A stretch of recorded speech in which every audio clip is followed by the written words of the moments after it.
Welcome back to the Thinker, everyone.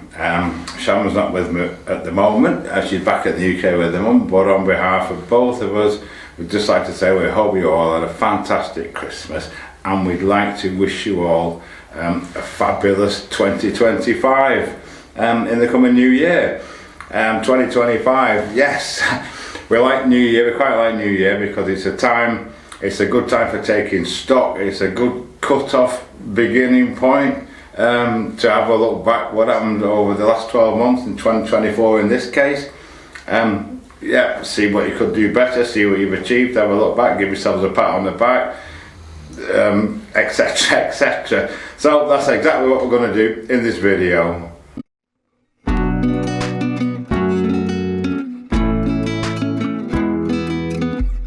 Welcome to Thinker Live.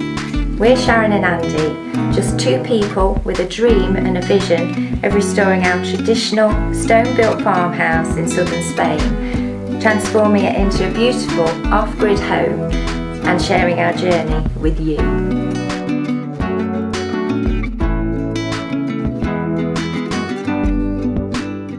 So the end of 2023, this is Christmas 2023, we were working on the kitchen. We've got most of the cabinetry built without doors. We started getting the walls lime washed, and come the new year we were looking at working on the cooker surround first. We got a load of marble tiles that got donated from Chris and Lillian at Tales on the Quayside. Thank you so much once again, guys.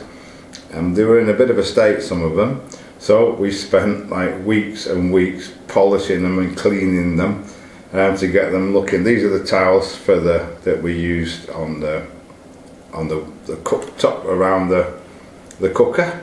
Went on really well, fantastic, absolutely amazing colours in them. They all went on rather well, looks rather spiffing, still does a year later. Then it was time to start on the floor, same again, donated marble. What a mission that was. It had been down on their floor for Lord knows how long, so again it all had to be cleaned and polished. We started in the centre there in front of the cooker and basically just worked our way along, lots of cuts and things, but we just about had enough to complete the actual defined kitchen area. In the meantime we came across this little girl, our Tilly, there's a picture of her and Alfie, just for size comparison. She's absolutely tiny little baby and ever so cute. Spent most of her time as an obstacle in the kitchen. She actually had a bed inside the kitchen units. Oh dear. So yeah, we got the main part of the floor down, and that was January. Come February, it was time to start work on the stone.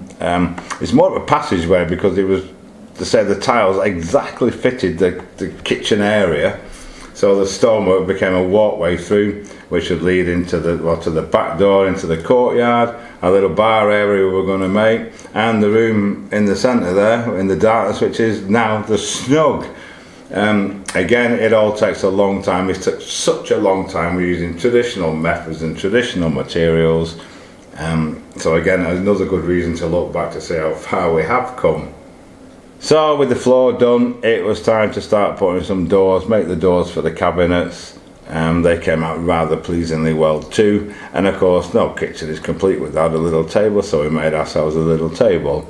And pretty much here's the final result, and what we've still got today, still going strong a year later. The next bit we wanted to do was to get a little bar area done, to keep drinks and things, of course. Perfect spot for the little passageway through. Didn't know really what else to do with it, but it fitted that job perfectly. And come the end of February, with the weather starting to warm up, it was time to turn our attention to the courtyard. We wanted to do some big improvements for that for summer. We started off, we put a small little solar system in the little outside bar, which used to be a chicken shed, to power a little fridge out there. Next on the list was to make ourselves a nice big outside social dining table for in the courtyard there as well. and then started on to finish the walls in the courtyard. There was a little bit that hadn't been finished near the outside bar, so we wanted to get that done. And then we actually took the barbecue, the smoker queue, out of the way to get those walls finished around that, so that will be completely done, leaving the courtyard pretty much totally done. We built a little table for the pizza oven to go on. All that remained then, which still remains to this day, is the little bar area, our barbecue support area, which just needs the front wall finishing off. Yeah, but we'll get on that soon, I'm sure. As we were coming into summer, the fruit was starting to form, and there's a little plum tree there and a few other things we had growing. We decided at this point we were going to get some hens, so we thought we'd better get that wall, which is now the chicken coop, and get that pointed off and finished up, because it would have been very, very difficult to do it with them in there. We extended the run and put another gate at the back, as you can see there, and decided we were going to put nesting boxes on the back, cut a hole in it, built the boxes, put a nice big door on it, an automatic door that opened and closed, and so they could get in and out without needing us all the time. Here's the dog, that dog, a little bit bigger than she was, and there's the finished chicken coop. Another job we wanted to get done was the wall at the side. It was in a terrible condition. This is where you come out of the courtyard and go up the steps to get round to where the hens are, and we underpinned it, put a nice concrete foundation in there because it was really, really bad. Made a start filling all the gaps in ready for the imminent arrival of the hens. We learned very quickly the hens needed to be fed first thing in the morning, or they'd all jump on top of the wall, as you can see there. I came out one morning and there they all were. And then the top of the wall finished, that's the back of the barbecue support area. One of Alfie's favourite spots. And being into July now, super hot weather, we had quite a lot of jobs up in our hayloft apartment, which we're currently living in, have been for the last 3 or 4 years. Still hadn't finished off, so we put down a terracotta floor in there around the mat, and finished all the skirting boards, finished off the flooring round there, built a little cupboard for the landing there, because it just kind of had a gap that didn't really serve much purpose and things used to accumulate there, so we thought we'd fix that. Then August, I wanted to be depressing or thing, but we knew winter was coming, so we thought, you know what, we really wanted this room doing for winter as our snug area, so we set about that. Again, this wall was in an absolute terrible state. We opened up the windows, many acros that needed a much rebuilding of stonework, new lintels. It was an absolute mammoth project. Got the old door out of the way, decided we didn't need a door, and started stoning all that up and repointing the walls and rebuilding the walls. And it went on for quite a long time, at least a month or so it took us to do that. Guy there starting off building the wall, and that's the windowsill in place. There's a cat sat on the windowsill, Catsy there. And slowly but surely, in fact it was 2 months, we're into the end of September now, and the stonework was pretty much 90% there and done. So with the cooler weather approaching, and I must say we really wanted to have this room as a snug in the winter, which we have got, we did achieve it by the way. We would have put a limecrete floor down. Limecrete floors can take quite a long time to go off and to set properly, so we thought sooner rather than later we'd better get that done, which we did, and got the fireplace installed in the old chimney, and finally we had the little last push on the outside wall and could declare that completely and totally finished. Coming back on inside then, we looked at electrics, channeling out, holes in the walls for the cables, and then started on the ceiling. Look at the state of that. It was absolutely terrible. The whole room really was in just a horrendous state. We've got all the beams cleaned up, lime washed the ceiling between the beams, got the light in. We put a steampunked industrial look piece of steel tube across to run the wires through, and an all light. But obviously we wanted to get the top done first, and then we could slowly work our way down. Then the little door in the air. There's a little attic room up there which is above the walk-in wardrobe. Strangest of all things really, but we put a door on it because obviously all the heat from the fire would just go into the attic space there. Back on the stonework in the inside, and there was a lot of filling in to do. There still is quite a lot to do actually, but we got it done above the windows to see how we wanted to expose the lintels in there, being the old almond logs basically. But then left the wall because to carry on with the lime washing. When you're lime washing, it can go everywhere, so we didn't want to be getting it on our newly finished wall. We thought we'd take our chances and get that done first, which kind of again took forever. It just took coats and coats and coats.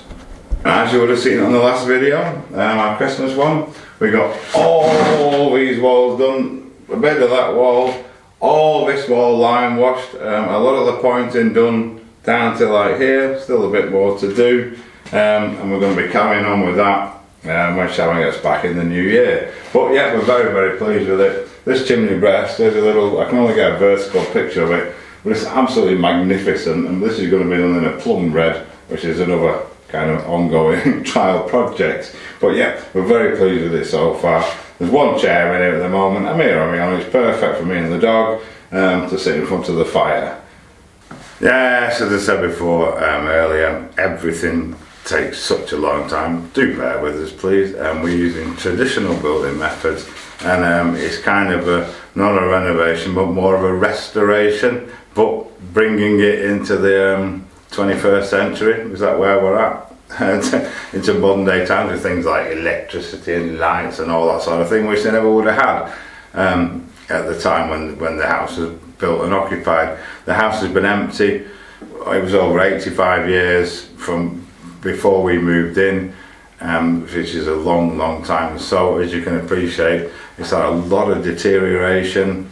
It's had minimal maintenance done to it, basically just to keep it standing. That's the kind of thing that we're looking at. So in addition to the restoration, we're also trying to be, hoping to be as self-sufficient as possible. We're completely off-grid, 100%. We produce all our own electricity through our solar system with a backup generator. We've actually got a secondary solar system we've put in as well, to run the little barbecue support area. I think this year we've generated nearly 5 megawatts, 5,000 watts or watt hours of power that we've used, which is a tremendous achievement. We can run air conditioning in the summer when it's super hot, only one at a time that is, maybe. We've only got one which is currently upstairs in the bedroom. We run electric heating all day in the winter to give less stress on the fires, keeps the fabric of the building nice and warm. Absolutely fabulous. All our water, we have a deposit that collects water. We did have that set up to clean and purify it, but there's not enough of it, so we gave up. We use that. We do get several thousand litres a year, which we use for watering our plants. The rest we buy in 20,000 litres at a time for our consumption. And coming on to plants, this year has probably been our best year yet for growing stuff. We've grown over 30 kilos of food, which is not a lot to what one consumes. I doubt you can ever be totally self-sufficient in that sort of thing, but a lot of fruit and veg, a lot of fruit, excess fruit we've turned into jams and stuff. Here's actually a list of everything that we've grown by weight. We've weighed everything that we've done.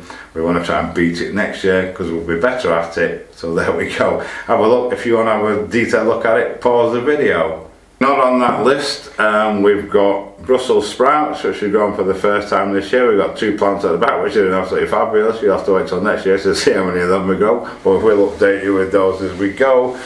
And we've got, what else have we got? It's not on the list. We've got peas. We've only picked a few peas. They're only just starting to come. Carrots, same again. We can grow them all year round, but we tend not to grow them in the summer. What else we've got? It's mainly fruit trees. We're planting more fruit trees this year, which are hoping to give us more fruit because we love our fruit. And what we can't eat, we make jam out of, which we can enjoy. We're still enjoying our plums, through plum jam in the winter now. And I suppose last on the self-sufficiency list, all the things that you can do and produce yourself is eggs. We've had over we got the hens in July, and we've had over 400 eggs. We haven't eaten them all themselves. We give a lot away, traded them for things, got things back in return, which is really, really nice. So there we go. So here's hoping next year we're going to be bigger and better, grow more stuff, get more of the house done. So we're about halfway through it, I think. Yeah, by area, probably halfway through. It's still got a lot to do and a lot of interesting projects coming up. So as always, thank you so much for watching. We really, really appreciate it. Thanks to all our subscribers. We want to wish you all the best for 2025, and stay with us and see how we get on.